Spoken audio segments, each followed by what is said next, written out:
ಬೆಂಗಳೂರಲ್ಲಿ ಬೆಲೆ ಏರಿಕೆ ಬಗ್ಗೆ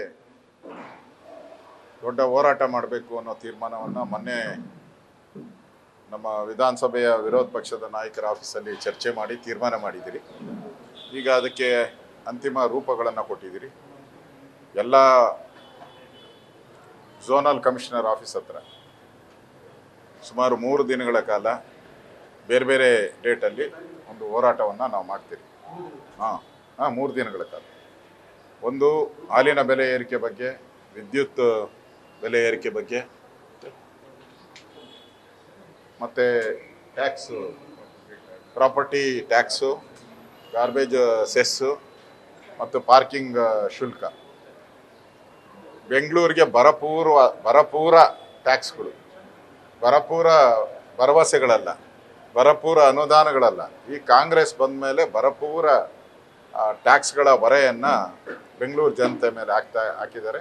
ಈಗ ನಾವೆಲ್ಲ ಕೂತು ತೀರ್ಮಾನ ಮಾಡಿದ್ದೀರಿ. ಮನೆ ಮನೆಗೂ ಕರಪತ್ರ ತಲುಪಿಸ್ತೀರಿ, ಮನೆ ಮನೆಗೂ ಪಾಂಪ್ಲೆಟನ್ನು ತಲುಪಿಸ್ತೀರಿ. ಈಗಾಗಲೇ ಪಾಂಪ್ಲೆಟು ರೆಡಿ ಮಾಡೋಕ್ಕೆ ನಾನು ಹೇಳಿದ್ದೀನಿ ನಮ್ಮ ಅಧ್ಯಕ್ಷರಿಗೆ, ಜಿಲ್ಲಾಧ್ಯಕ್ಷರಿಗೆ. ಹೋರಾಟವನ್ನು ಯಾವತ್ತಿಂದ ಪ್ರಾರಂಭ? 28ನೇ ತಾರೀಕಿಂದ ಮೋಸ್ಟ್ಲಿ ಎಲ್ಲ ಝೋನಲ್ ಕಮಿಷನರ್ ಆಫೀಸ್ ಎದುರುಗಡೆ ಮಾಡ್ತೀರಿ. ಅದಾದಮೇಲೆ ನಾನು ಮತ್ತು ಇತರ ಎಲ್ಲ ಮುಖಂಡರುಗಳು ಕಾರ್ಪೊರೇಷನ್ ಕಮಿಷನರ್ ಹೆಡ್ ಆಫೀಸ್ ಹತ್ರ ಅಲ್ಲಿ ನಾವು ಮೆಮೊರಂಡಮನ್ನು ಕೊಡ್ತೀರಿ. ಅದಾದಮೇಲೆ ಬೆಸ್ಕಾಮಲ್ಲೂ ಕೂಡ ಅವ್ರಿಗೂ ಕೂಡ ಬೆಲೆ ಏರಿಕೆ ವಿರುದ್ಧ ಮೆಮೊರಂಡಮ್ ಕೊಡ್ತೀರಿ. ಮಹಿಳಾ ಮೋರ್ಚಾಯಿಂದ BWSSB ಎದುರುಗಡೆ ಅಲ್ಲೂ ಕೂಡ ಒಂದು ಪ್ರತಿಭಟನಾ ಒಂದು ಮೆಮೊರಂಡಮನ್ನು ನಾವು ಕೊಡ್ತಾ ಇದ್ದೀವಿ. ಇಷ್ಟು ಹೋರಾಟಗಳನ್ನು ಬೆಂಗಳೂರು ಜನಗಳ ಹಿತದೃಷ್ಟಿಯಿಂದ, ಬೆಂಗಳೂರಿನ ಜನ ಏನು ಶಾಪ ಆಗ್ತಾ ಇದ್ದಾರೆ ಈ ಸರ್ಕಾರಕ್ಕೆ, ಅದರ ವಿರುದ್ಧವಾದಂಥ ಒಂದು ಹೋರಾಟವನ್ನು ಈಗ ಪ್ರಾರಂಭ ಮಾಡಿದ್ದೀರಿ. ಈಗಾಗಲೇ ಬೆಂಗಳೂರು ಮಹಾನಗರ ಪಾಲಿಕೆ ಚುನಾವಣೆ ನಡೆಸಬೇಕಾಗಿತ್ತು. ಈಗ ಬೆಲೆ ಏರಿಕೆ ಮಾಡಿ ಜನರ ಕೆಂಗಣ್ಣಿಗೆ ಗುರಿಯಾಗಿರ್ತಕ್ಕಂಥ ಕಾಂಗ್ರೆಸ್ ಅವರು ಚುನಾವಣೆಯನ್ನು ಮುಂದೂಡ್ತಾ ಇದ್ದಾರೆ. ಅದರ ಬಗ್ಗೆನೂ ನಾವು ಇವತ್ತು ಚರ್ಚೆಯನ್ನು ಮಾಡಿದ್ದೀರಿ. ಮುಂದೆ ಹೇಗೆ ಹೋರಾಟ ತೆಗೆದುಕೊಳ್ಬೇಕು ಅನ್ನೋದ್ರ ಬಗ್ಗೆ ಅದನ್ನು ಕೂಡ ಯೋಚನೆಯನ್ನು ನಾವು ಮಾಡಿದ್ದೀವಿ. ದಿನ 28ರಿಂದ ಫಿಕ್ಸ್ ಆಗಿದೆ. ಡೇಟ್ ಎಲ್ಲ ಕೊಡ್ತಾರೆ, ಡೇಟ್ ಎಲ್ಲ ಅನೌನ್ಸ್ ಮಾಡ್ತಾರೆ. ಶಾಸಕರ ಅಮಾನತು ವಿಚಾರದ ಬಗ್ಗೆ ನಮ್ಮ ಲಾ ಮಿನಿಸ್ಟರ್ ಹತ್ರ ಮತ್ತು ಸ್ಪೀಕರ್ ಹತ್ರ ಮಾತಾಡಿದ್ದೀರಿ. ಇದು ಅಸಂವಿಧಾನಿಕ. ಆ ಅಧಿವೇಶನಕ್ಕಷ್ಟೇ ಮಾಡುವಂಥದ್ದು. ಅಧಿವೇಶನದಲ್ಲಾದಂಥ ಗಲಾಟೆ ಅಧಿವೇಶನದೊಳಗಡೆ ಕ್ರಮ ತೆಗೆದುಕೊಳ್ಬೇಕು. ಅಧಿವೇಶನದ ಹೊರಗಡೆ ನಿಮಗೆ TADA ಕೊಡಲ್ಲ, ನಿಮಗೆ ಕಮಿಟಿ ಭಾಗವಹಿಸಲ್ಲ, ಇದೆಲ್ಲ ಹೇಳುವಂಥದ್ದು ಪ್ರಜಾಪ್ರಭುತ್ವದ ವಿರೋಧಿ ನೆಲೆ. ಅದರಿಂದ ನಾವು ಹೇಳಿದ್ದೀವಿ, ಅಧಿವೇಶನದೊಳಗಡೆ ಏನಾದರೂ ನಮ್ಮ ಕಡೆಯಿಂದ ಲೋಪ ಆಗಿದ್ದರೆ ಅದನ್ನು ನಾವು ಒಪ್ಕೊಳ್ಳೋಕ್ಕೆ ಸಿದ್ಧ ಇದ್ದೀವಿ. ಯಾಕೆಂದರೆ ನಾವೇನು ಹೊಸ್ದಾಗೇನು ಧರಣಿ ಏನು ಮಾಡಿಲ್ಲ. ಈ ಥರ ಧರಣಿ, ಸಾವಿರಾರು ಧರಣಿ ವಿಧಾನಸಭೆ ಅಧಿವೇಶನದಲ್ಲಿ, ಇದಕ್ಕಿಂತ ದೊಡ್ಡ ಧರಣಿ ಮೈಕ್ಗಳು ಕಿತ್ತಾಕಿ ಸ್ಪೀಕರ್ನ ಎಳೆದಾಟ ಮಾಡಿದ್ದಾರೆ. ಆ ಸಂದರ್ಭದಲ್ಲಿ ಕಾಂಗ್ರೆಸ್ ಅವರೇ ಎಳೆದಾಟ ಮಾಡಿದ್ದು. ಅವಾಗ ಇಲ್ಲದೆ ಕಾನೂನು, ಈಗ ಹೊಸ್ದಾಗಿ ಯಾವುದು ಕಾನೂನನ್ನು ಮಾಡಬೇಡಿ ಅನ್ನೋ ವಿನಂತಿನೂ ಕೂಡ ಸ್ಪೀಕರ್ ಅವ್ರಿಗೆ ನಾವು ಮಾಡಿದ್ದೀವಿ. ಲಾ ಮಿನಿಸ್ಟ್ರಿಗೂ ಮಾತಾಡಿದ್ದೀನಿ, ಮುಖ್ಯಮಂತ್ರಿಗೂ ಮಾತಾಡ್ತೀನಿ. ಇದು ಅಸಂವಿಧಾನಿಕ, ಇದನ್ನು ಕೂಡಲೇ ವಾಪಸ್ ತೆಗಿಬೇಕು ಅನ್ನೋ ಮಾತನ್ನು ನಾನು ಹೇಳ್ತೀನಿ.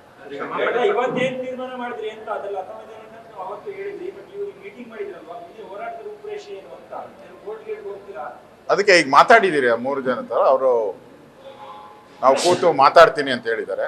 ಮಾತಾಡಿ ತೀರ್ಮಾನ ಹೇಳಿದ್ಮೇಲೆ ನಾವು ಏನು ಮಾಡಬೇಕು ಅನ್ನೋದನ್ನ ಯೋಚನೆ ಮಾಡ್ತೀವಿ.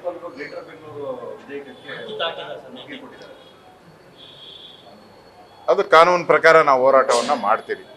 ನಾವು ರಾಜ್ಯಪಾಲರಿಗೆ ವಿನಂತಿ ಮಾಡಿದ್ರಿ, ಇದನ್ನು ಅಂಕಿತ ಹಾಕಬಾರ್ದು, ಇದು ಸಂವಿಧಾನದ 74th ಅಮೆಂಡ್ಮೆಂಟ್ ಏನಿದೆ, ಅದೇ ಕಾಂಗ್ರೆಸ್ ಅವ್ರು ತಂದಂಥ ಅಮೆಂಡ್ಮೆಂಟ್, ಅದು ರಾಜೀವ್ ಗಾಂಧಿ ಅವರು, ಅದನ್ನು ವೈಲೇಷನ್ ಆಗಿದೆ ಅನ್ನೋ ಮಾತನ್ನು ಹೇಳಿದ್ರಿ. ಇವತ್ತು ಗವರ್ನರ್ ಅವರು ಸಹಿ ಹಾಕಿದ್ದಾರೆ. ಇದನ್ನು ಮುಂದೆ ಕಾನೂನು ಹೋರಾಟಗಳನ್ನು ಮಾಡ್ತೀವಿ. ಅದಕ್ಕೆ ಕಾನೂನು ಹೋರಾಟ ಏನು, ಗವರ್ನರು ಕಾಂಗ್ರೆಸ್ ಅವ್ರು ಹೇಳಿದ ರೀತಿ ಅದೇನು BJP ಕಚೇರಿ ಏನಲ್ಲ.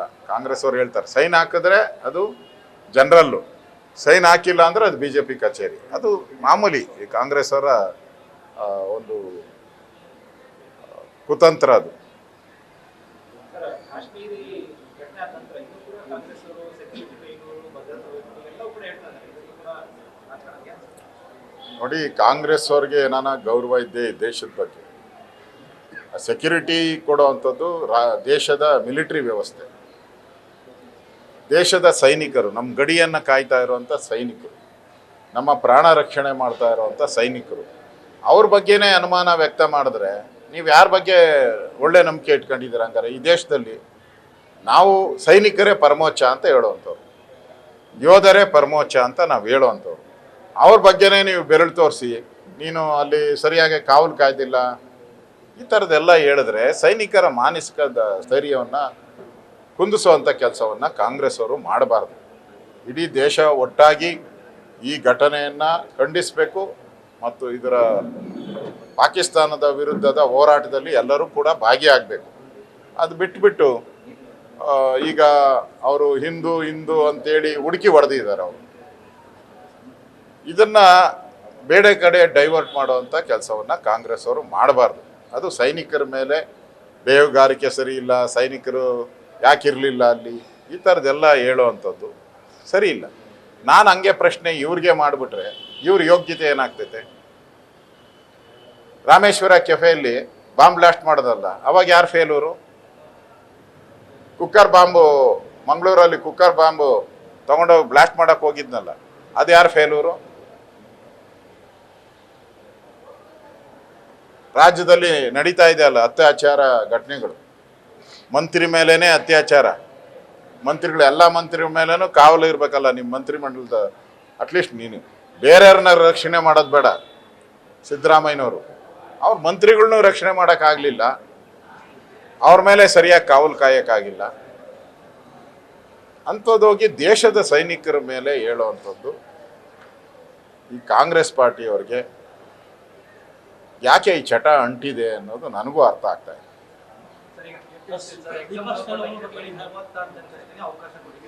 ಬಂದಿದ್ದಾರೆ, ಅವರೆಲ್ಲರೂ ಕೂಡ ಬಂದಿದ್ದಾರೆ. ನಾವು ಎಕ್ಸಾಮ್ಗೋಸ್ಕರ ಹೋರಾಟ ಮಾಡಿರೋದು, ನ್ಯಾಯಕ್ಕೋಸ್ಕರ ಹೋರಾಟ ಮಾಡಿದಿರಿ. ಅಲ್ಲಿ ಕ್ವಶನ್ ಪೇಪರೇ ಸರಿಯಾಗಿಲ್ಲ, ಕನ್ನಡ ಭಾಷಾಂತರ ಮಾಡೋದೇ ತಪ್ಪುಗಳು ಮಾಡಿದ್ದಾರೆ, 74 ತಪ್ಪುಗಳು ಮಾಡಿದ್ದಾರೆ. ಅದನ್ನೆಲ್ಲವನ್ನು ಬಿಡಿಸಿ ವಿಧಾನಸಭೆಯಲ್ಲಿ ಹೇಳಿದ್ದೀನಿ.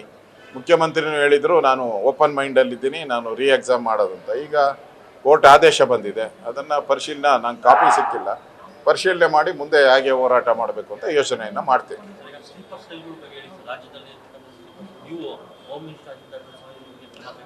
ಫಸ್ಟು ನಮಗೆ ಹೊರಗಿನವ್ರಿಗಿಂತ ಪಾಕಿಸ್ತಾನಕ್ಕಿಂತ ನಮ್ಗೆ ಒಳಗಡೆ ಇರುವಂಥ ವೈರಿಗಳು ಯಾರಿದ್ದಾರೆ, ಈ ಸ್ಲೀಪರ್ ಸೆಲ್ಗಳು, ಇವ್ರನ್ನ ಮಟ್ಟ ಹಾಕಬೇಕು. ಮತ್ತು ಅವ್ರಿಗೆ ಬೆಂಬಲ ಕೊಡ್ತಾ ಇರೋರು, ಅವ್ರಿಗೆ ಹಣಕಾಸಿನ ನೆರವನ್ನು ಕೊಡುವಂಥದ್ದು, ಅವ್ರಿಗೆ ಕಾನೂನು ನೆರವನ್ನು ಕೊಡುವಂಥದ್ದು, ಅವರು ಅರೆಸ್ಟ್ ಆದಾಗ ಕೋರ್ಟ್ಗಳಲ್ಲಿ ಅವ್ರಿಗೆ ಬೇಲ್ ಕೊಡಿಸುವಂಥದ್ದು, ಬಿಡುಗಡೆ ಮಾಡಿಸುವಂಥದ್ದು, ಇದು ಭಾಳ ಇಂಪಾರ್ಟೆಂಟ್. ಆ ದೃಷ್ಟಿಯಿಂದ ಕೇಂದ್ರ ಸರ್ಕಾರ ಈಗಾಗಲೇ ಪ್ರಧಾನಮಂತ್ರಿಗಳು ಹೇಳಿದ್ದಾರೆ, ಹೊರಗಡೆ ಇರೋರನ್ನು ಬಿಡಲ್ಲ, ಒಳಗಡೆ ಇರೋರನ್ನು ಬಿಡಲ್ಲ ಅನ್ನೋ ಮಾತನ್ನು ಹೇಳಿದ್ದಾರೆ. ಆ ದೃಷ್ಟಿಯಿಂದ ಈಗಾಗಲೇ ಪ್ರೈಮ್ ಮಿನಿಸ್ಟರು ಒಳ್ಳೊಳ್ಳೆ ಕ್ರಮಗಳನ್ನು ತೆಗೆದುಕೊಂಡಿದ್ದಾರೆ. ಪಾಕಿಸ್ತಾನಕ್ಕೆ ಸರಿಯಾದಂಥ ಪಾಠವನ್ನು ಕಲಿಸುವಂಥ ಒಂದು ಕ್ರಮಗಳನ್ನು ತೆಗೆದುಕೊಂಡಿದ್ದಾರೆ. ಅವ್ರು ಏನು ತೆಗೆದುಕೊಂಡಿದ್ದಾರೆ ಅದಕ್ಕೆ ನಾನು ಸ್ವಾಗತ ಮಾಡ್ತೀನಿ.